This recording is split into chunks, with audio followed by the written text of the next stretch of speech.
A trifle, Anton Chekhov. It was a sparkling winter afternoon in Russia.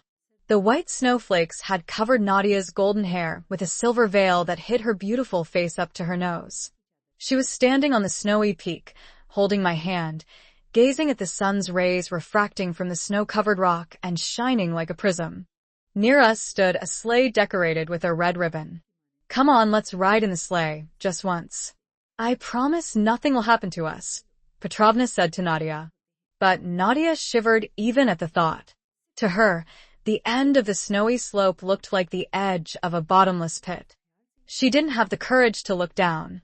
Whenever she tried, her breath would stop, as if her very soul would escape her body. "I beg you," I said. "Don't be afraid. It's only cowardice." At last, Nadia agreed, though her face clearly showed the terror of death. I placed the trembling Nadia into the sleigh, supporting her with my arm, and gave the sleigh a strong push down the snowy slope. With a loud rumble, it began sliding downward. Cold gusts of wind lashed against our faces. The wind whistled in our ears, and it seemed as if the fierce blast would snap our necks. It felt as though some giant was pushing us into the depths of hell. Everything around us flashed by in a blur. Death itself seemed to be rushing toward us.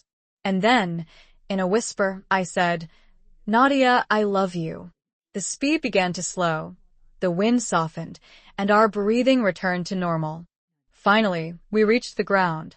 Nadia was gasping for air as though turned into a lifeless doll. I helped her out of the sleigh. With fear still in her eyes, she looked at me and said, "For God's sake, never again." I nearly died. But soon, she recovered and looked at me with curious eyes as if wondering, did I really hear those words, or was it just my imagination? I smoked a cigarette, pretending to study my gloves.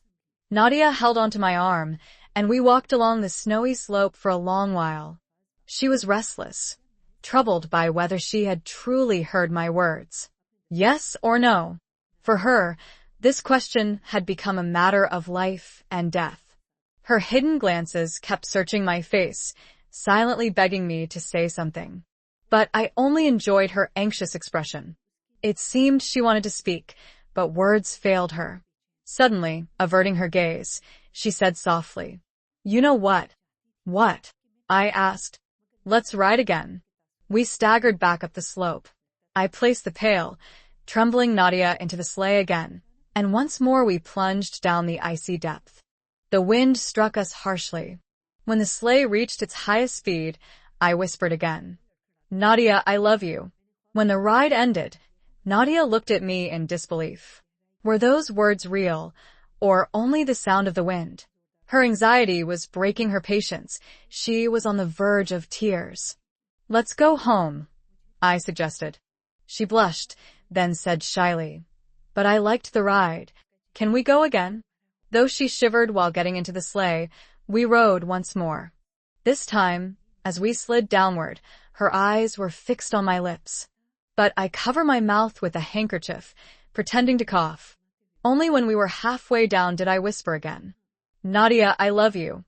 The secret remained a secret. Nadia was silent, though her soul trembled restlessly. I walked her home, and the entire way she kept wondering whether I had truly spoken those words. The next morning, I received a letter from her. "If you go sledding today, take me with you." And so, sledding became our daily ritual. Each time in the middle of the ride, I repeated the same words. Soon, Nadia grew addicted to them. She could no longer live without hearing them, even though they frightened her as much as the sleigh ride itself. One day, I went alone to the skating rink. Amidst the crowd, I saw Nadia climbing the slope. She wanted to ride alone. Perhaps she wanted to discover whether those words could still be heard. When she sat in the sleigh, fear closed her eyes, and she surrendered herself to the slope. Did she hear the words? I do not know. I only saw that when she reached the bottom, she was utterly exhausted. Then March came. The sun's rays announced the arrival of spring. The snow melted. The season of sledding was over. No more icy winds. No more whispered confessions. I was leaving soon for Petersburg, perhaps forever. 2 days before my departure, I sat in the garden.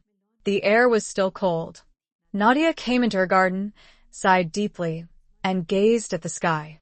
Spring's breeze made her face look sorrowful. She was remembering those moments when the wind had carried whispers of love. A tear slipped down her cheek. Quietly I said, "Nadia, I love you." She cried out with joy, and her face lit with a smile. I went inside. Now all that is in the past. Nadia is married. She works as a secretary to an officer, has 3 children, and still remembers how the wind once confessed love to her. And now that I am old, I wonder, was it truly love, or just a playful trick?